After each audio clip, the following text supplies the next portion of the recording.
बहुत समय पहले की बात है। एक छोटे से गांव में मदन नाम का एक गरीब लकड़हारा रहता था। वो बहुत ईमानदार और मेहनती था।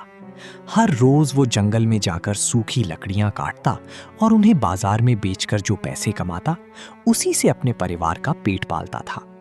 एक दिन मदन नदी के किनारे एक पुराने पेड़ की सूखी टहनी काट रहा था। तभी अचानक उसकी कुल्हाड़ी उसके हाथ से फिसलकर गहरी नदी में जा गिरी। नदी बहुत गहरी थी और पानी का बहाव भी तेज था। मदन बहुत परेशान हो गया।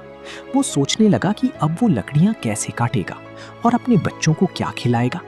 दुखी होकर मदन नदी के किनारे बैठ गया और भगवान को याद करने लगा। मदन की सच्ची लगन और ईमानदारी को देखकर नदी के देवता प्रकट हुए। देवता ने मदन से पूछा, बेटा क्या हुआ, तुम इतने उदास क्यों बैठे हो? मदन ने हाथ जोड़कर बताया, देवता मेरी कुल्हाड़ी नदी में गिर गई है। मैं बहुत गरीब हूँ, कुल्हाड़ी के बिना मैं कैसे काम करूंगा? देवता ने मदन की मदद करने के लिए नदी में डुबकी लगाई और एक सोने की कुल्हाड़ी निकालकर बाहर आई। उन्होंने पूछा, क्या ये तुम्हारी कुल्हाड़ी है? मदन ने सोने की कुल्हाड़ी को ध्यान से देखा और कहा, नहीं देवता, ये मेरी कुल्हाड़ी नहीं है। देवता ने मदन की ईमानदारी की परीक्षा लेने के लिए दोबारा नदी में डुबकी लगाई और इस बार एक चांदी की कुल्हाड़ी निकाल कर लाई। उन्होंने पूछा, क्या ये तुम्हारी कुल्हाड़ी है?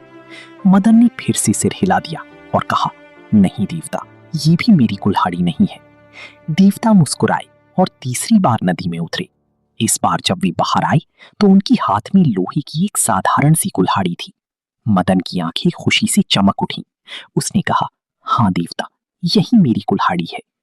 मदन की इस ईमानदारी और सच्चाई को देखकर देवता बहुत प्रसन्न हुआ।